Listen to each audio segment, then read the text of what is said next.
I'm here with Nathan from Cali. How are you? I'm good, man. How are you? Fantastic. We're going to talk today about your new, I was about to say little, but it's certainly not little, but your new product, which of course is the Sub.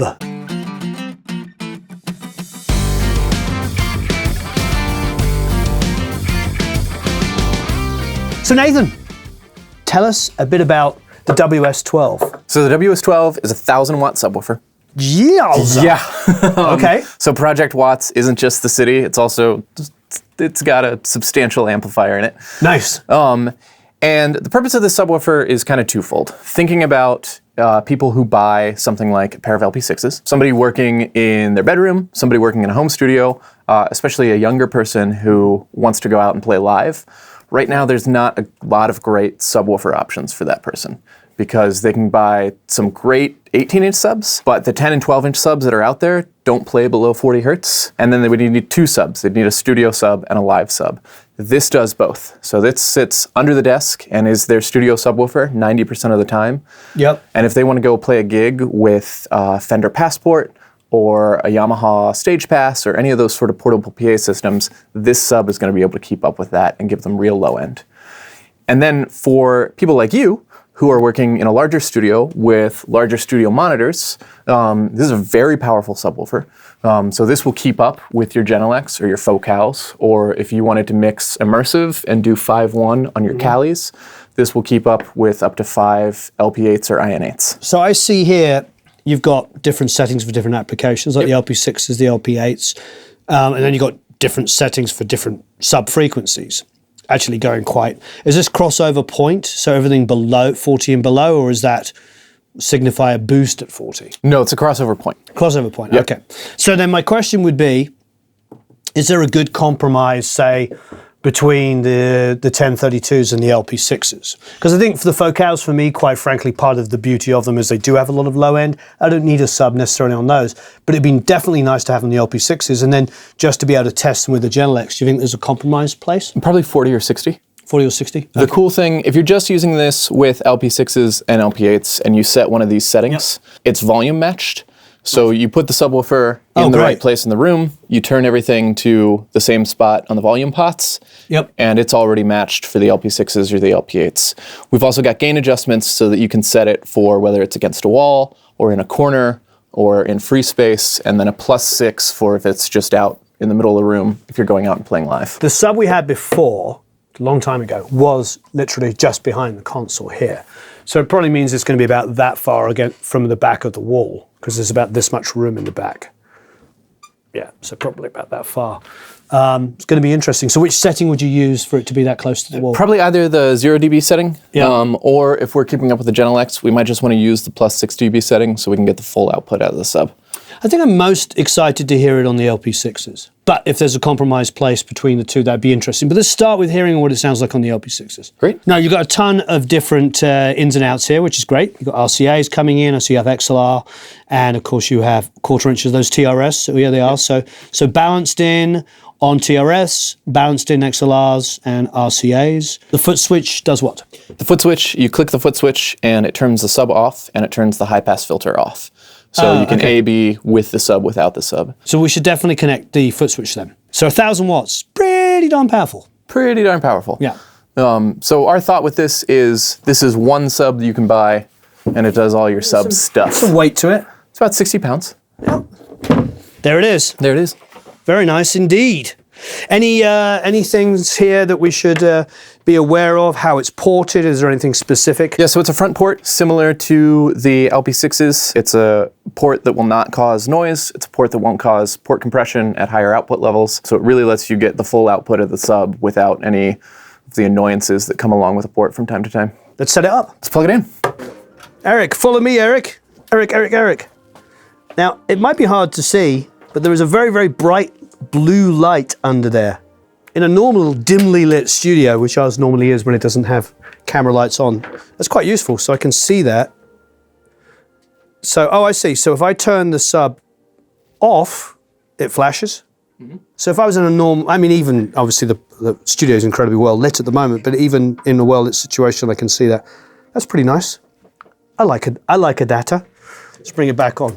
All right, I'm going to find, Gonna find some low end here.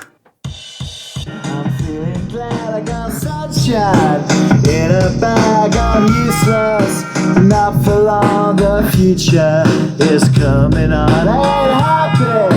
I'm feeling glad I got sunshine in a bag. I'm useless, but not for long. The future is coming on. It's coming on. It's coming on. It's coming on. It's coming on.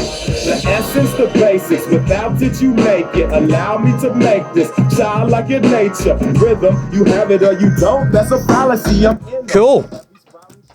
It's good. It's very well tuned. One of the beauties when quote unquote subs work is when they feel like they're reinforcing the speakers as opposed to just adding lows to the speakers. Because that's one of the biggest challenges. I've been into many rooms where I just feel like I'm just now hearing 20 hertz and 20 to 40 hertz has just been added just for kind of almost like home hi-fi speakers or something like that, you know, or a 5.1 surround. Suddenly it's like, but this has the effect of just adding to the speakers. So right now in this room, we took about 20 minutes to fool around with the back of the subwoofer to get it to do exactly that at the mix position. Okay. If you put on that same track and back up to where we're sounding, or we're standing, you can hear the reflections here make it so that the subwoofer sounds massive here. Yeah, it does sound massive. And so that's actually part of what we wanted to do with the subwoofer is give you enough options on the back so it's not just a volume knob, you're not just screwed if you're in a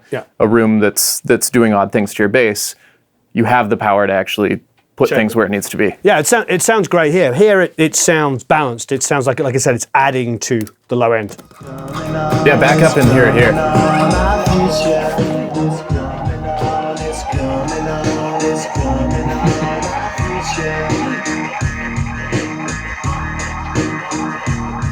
Great.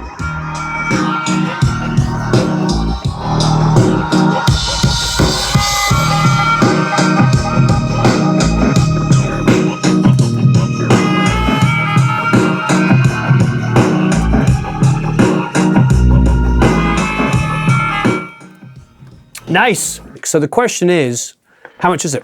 $5.99. Oh, is it? Yeah. Oh, okay. I thought it was more than that. No. Did you just but bring that's it good. down? No, it's been $5.99. Okay, good. Nathan says it's $5.99. Now, obviously, the great thing about it is you can tune it for all of your speakers. Yeah. So from LP6s, meaning if you do start off with the LP6s, which, you know, actually my favorite speakers you make, because I just feel like they hit all the price point. $300 for a pair, powered, that sound amazing. Add the sub, and then of course if you upgrade the speakers, whether you go up to like the IN8s or the LP8s or whatever you choose to go from, the sub can remain a constant. That's a good thing. I find that a lot of the time I want to be recommending things that will always be part of your growth. It's the same thing I think about with microphones. If somebody asks me to recommend a microphone, I'll recommend a microphone that may be the best microphone that you have at that time, but will never leave your locker. You know what I'm saying? So you can keep building on it. So the sub's great. $5.99. It's not cheap, but it's a sub that will probably last your whole career. So, as ever, we are doing a giveaway, but of course they're selling them like hotcakes. So it might be a month after the prize finishes that you actually get it delivered to you. But you can enter to win. Down here, there is a link to enter to win one of these lovely subwoofers. Is there anything else you'd like to tell us, Nathan, that I missed out? One thing I think you mentioned that I think is really important for anybody who's mixing is you talk about you don't mix with a sub.